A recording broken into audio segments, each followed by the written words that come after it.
Good morning, नमस्कार, आदाब, सत श्री अकाल, वेलकम। मैं जितेंद्र वर्मा, वरिष्ठ अध्यापक संस्कृत, आपका फिर से स्वागत करता हूं हमारे YouTube चैनल संस्कृत विद आचार्य जितेंद्र में। आज का हमारा जो टॉपिक रहेगा वह है इत्संज्ञा। इत्संज्ञा क्या होती है, इसके बारे में हम आज अध्ययन करेंगे।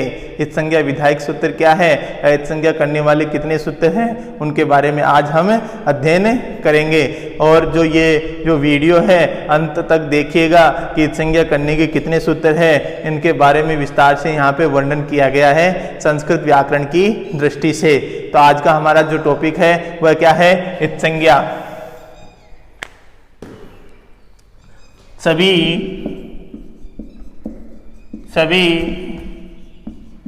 इत्संज्ञक वर्ण चिन्ह के रूप में होते हैं। किनके रूप में होते हैं? चिन्ह के रूप में होते हैं। चिन्ह के रूप में होते हैं। संस्कृत व्याकरण में इत्संज्ञा करने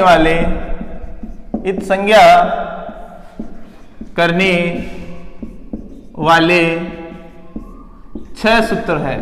कितने सूत्र है?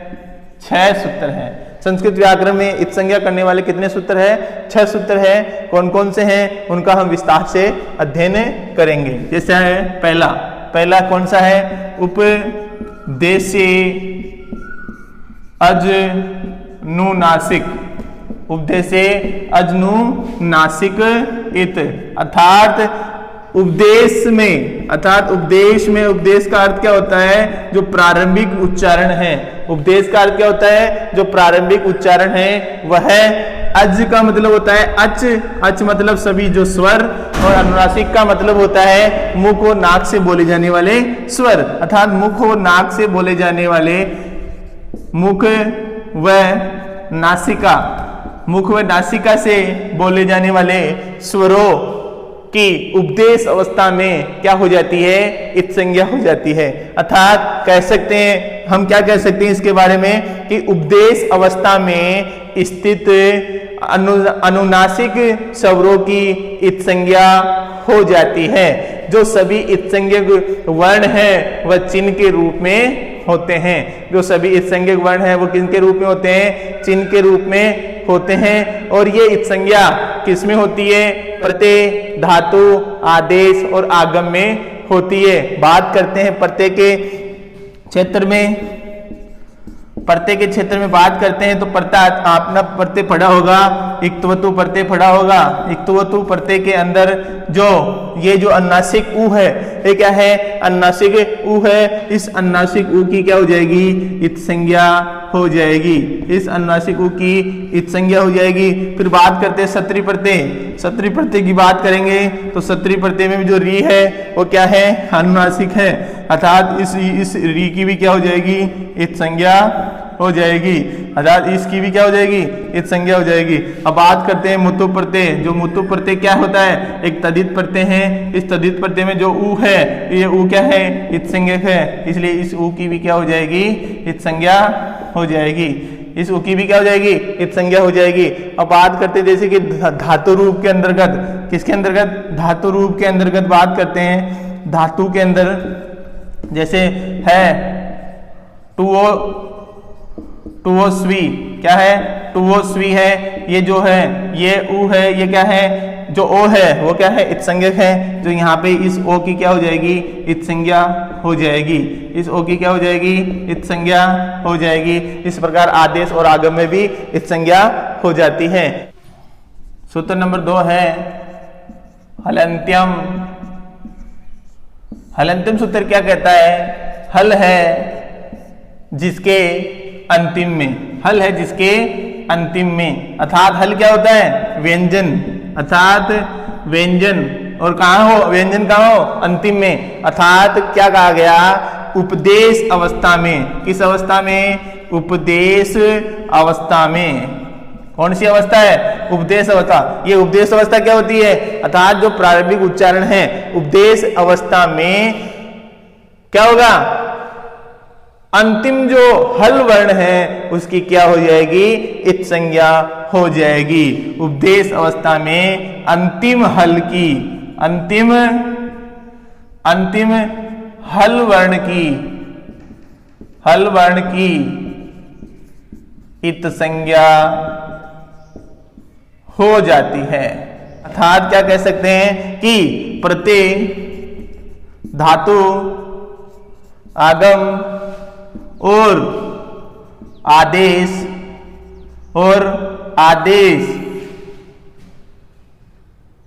में अंतिम जो हल वर्ण है वह क्या कहलाएगा, इत संज्ञक कहलाएगा।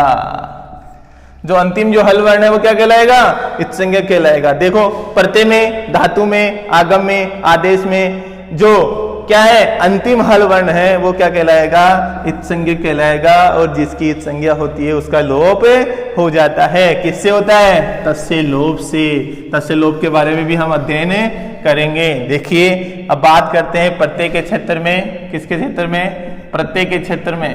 किसके क्षेत्र में, प्रत्यय के क्षेत्र में बात करते हैं। क्या देखिए, मान लो क्या बोला इसने, इत संज्ञक अंतिम जो हल वर्ण है उसकी क्या हो जाएगी, इत संज्ञा हो जाएगी। जैसे हम बात करते हैं ल्युट प्रत्यय की। किसकी, ल्युट में क्या है, अंतिम हलंत वर्ण है। अंतिम जो हल वर्ण है उसकी क्या हो जाएगी, इत संज्ञा हो जाएगी। यहाँ पे ट की क्या हो गई, इत संज्ञा हो गई। अब बात करते हैं जैसे नवुल प्रत्यय है। नवुल प्रत्यय सुना है, नवुल प्रत्यय में इस न की क्या हो जाएगी, इत संज्ञा हो जाएगी। जैसे सुना होगा आपने नैत प्रत्यय। कौन सा प्रत्यय, नैत प्रत्यय। अंतिम हल वर्ण की क्या हो जाएगी, इत संज्ञा हो जाएगी। अब बात करते हैं जैसे तव्यत प्रत्यय। कौन सा प्रत्यय, तव्यत प्रत्यय। इस तय की भी क्या हो जाएगी, इत संज्ञा हो जाएगी। अब बात करते हैं अनियर प्रत्यय की। किस प्रत्यय की, अनियर प्रत्यय की। जो र है अंतिम हल है इसकी भी क्या हो जाएगी, इत संज्ञा हो जाएगी। और जिसकी इत संज्ञा हो रही है उनका क्या हो जाएगा, लोप हो जाएगा। क्या हो जाएगा, लोप हो जाएगा। अर्थात वो क्या हो जाएंगे, अदृश्य लोप हो जाएंगे, यहाँ से हट जाएंगे, दिखाई देने देंगे। ये यहाँ क्या बच जाएगा, यू बच जाएगा, यहाँ पे वो बच जाएगा, यहाँ पे ये, यहाँ पे तव्य बच जाएगा, यहाँ पे अनीय बच जाएगा। इस प्रकार हमने प्रत्यय के क्षेत्र में बात कर ली। अब बात करते हैं धातु के क्षेत्र में। बात करते हैं जैसे कोई एक धातु है ढुलबस। क्या है, ढुलभश। अर्थात इसमें जो अंतिम हल वर्ण है क्या है, स है। इसकी क्या हो जाएगी, इत संज्ञा हो जाएगी। जैसे इसकी इत संज्ञा होगी इसका क्या हो जाएगा, लोप हो जाएगा। क्या बच जाएगा, ढुलभ। क्या बच जाएगा, ढुलभ। इसी प्रकार से मान लो सींग धातु है। कौन सी धातु है, सींग धातु है। सींग धातु में इस अंतिम हल वर्ण की क्या हो जाएगी, इत संज्ञा हो जाएगी। शेष क्या रहेगा, सी धातु का अर्थ क्या होता है, सोना। अब बात करते हैं तीसरे सूत्र की ओर चलते हैं। जो हमारा तीसरा सूत्र है वो क्या कहता है उसके बारे में हम अध्ययन करेंगे। देखिए ध्यान से वीडियो को देखिएगा, समझ में जरूर आएगा कि क्या कहता है। अब देखो तीसरा जो सूत्र है वो कहता है कि चुटू। क्या है, चुटू। सूत्र का नाम क्या है, चुटू है। क्या है, चुटू। अब देखो चुटू क्या कहता है, देखिए प्रत्यय के प्रारंभ में स्थित चवर्ग और टवर्ग की, किसकी, टवर्ग की इत संज्ञा हो जाती है। इत संज्ञा हो जाती है। अब देखो तो प्रत्यय के प्रारंभ में स्थित चवर्ग और टवर्ग की, ओनली किसके प्रारंभ में, प्रत्यय के प्रारंभ में। अब धातु का यहाँ पे जिक्र नहीं आ रहा है, ना ही आगम और आदेश का जिक्र आ रहा है। किसके प्रारंभ में, प्रत्यय के प्रारंभ में स्थित चवर्ग और टवर्ग की क्या हो जाती है, इस संज्ञा। देखो उदाहरण देखिए जैसे मान लो आपने स्त्री प्रत्यय के बारे में पढ़ा होगा। जैसे स्त्री प्रत्यय है टाप, डाप और चाप। टाप, डाप और चाप। जैसे मान लो ट की क्या हो गई, प्रत्यय के प्रारंभ में स्थित है न ट, इसलिए इसकी संज्ञा हो गई। ये ड भी क्या है, प्रत्यय के प्रारंभ में, इसकी भी संज्ञा हो गई। ये च क्या है, इस प्रत्यय की प्रारंभ में, इसकी संज्ञा हो गई। प की हलंतम से संज्ञा हो गई, इस प की हलंतम से संज्ञा हो गई, इसकी भी हलंतम से संज्ञा हो गई। क्या बच गया, आ। इसमें भी क्या बच गया, आ। इसमें भी क्या बच गया, अ। इस प्रकार ये सारे टाप डाप चाप में क्या बचता है, आ बचता है। और अब बात कर लेते हैं न तो नूल, अभी भी मैंने बात की थी नवुल प्रत्यय की, नवुल प्रत्यय की बात की थी। नवुल प्रत्यय में देखो ये क्या है, टैवर्ग का 5वां अक्षर है, इसकी संज्ञा हो गई। नवुल प्रत्यय में हलंत्यम से मुझे किसकी संज्ञा की थी, ल की संज्ञा की थी। अब बात कर लेते हैं हम ण्यत की, कौन सा प्रत्यय, ण्यत प्रत्यय। ण्यत प्रत्यय में न कौन सा है, टैवर्ग का 5वां है, इस संज्ञा हो गई। इसका ये हलंत्यम से इसकी संज्ञा हो गई, क्या बच गया, यहाँ पे ये बच गया, यहाँ पे वो बच गया। देखिए क्या कहता है चौथा सूत्र। चौथा सूत्र कहता है कि सप्रत्ययस्य, सप्रत्ययस्य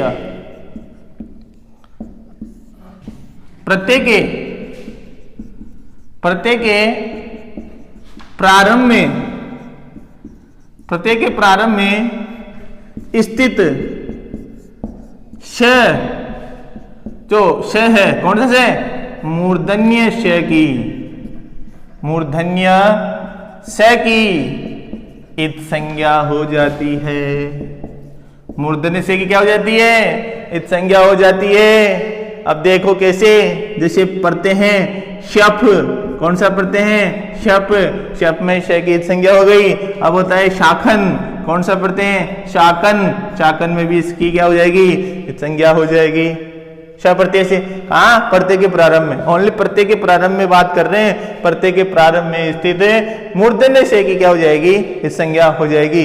अब सूत्र नंबर 5वां आता है आदिर ईटुड्व है, अर्थात धातु के प्रारंभ में स्थित, धातु के प्रारंभ में स्थित, धातु के प्रारंभ में स्थित क्या हो जाएगी, नी की, टू की और डू की क्या हो जाएगी, इत संज्ञा हो जाएगी, इत संज्ञा हो जाएगी। अब देखो कैसे इत संज्ञा होगी, ये तो धातु का प्रारंभ, धातु है ही भी, क्या है, ही भी में किसकी संज्ञा हो जाएगी, ही की संज्ञा हो जाएगी। बचेगा क्या, भी, और भी धातु का अर्थ क्या होता है, भय, भी धातु का अर्थ क्या होता है, भय। अब बात करते हैं जैसे टू, अब टू नदी क्या है, टू नदी, टू नदी में टू की क्या हो जाएगी, इस संज्ञा हो जाएगी। अब बात करते हैं डुल्बस, ढुलबस। अब देखो डुल्बस की बात की तो हलंत्यम से स की संज्ञा कर दी और आदि डुल्बस से डू की संज्ञा कर दी, शेष क्या बच गया, लब, लब धातु का अर्थ क्या होता है, प्राप्त करना, लब धातु का अर्थ क्या होता है, प्राप्त करना, लभते, लभेते, लभन्ते। ठीक है, अब बात करते हैं सूत्र नंबर 6। अंतिम जो सूत्र है इस संज्ञा करने का, अंतिम जो सूत्र है वो कौन सा है, सूत्र नंबर 6 है। सूत्र नंबर 6 कौन सा है, लस्क्व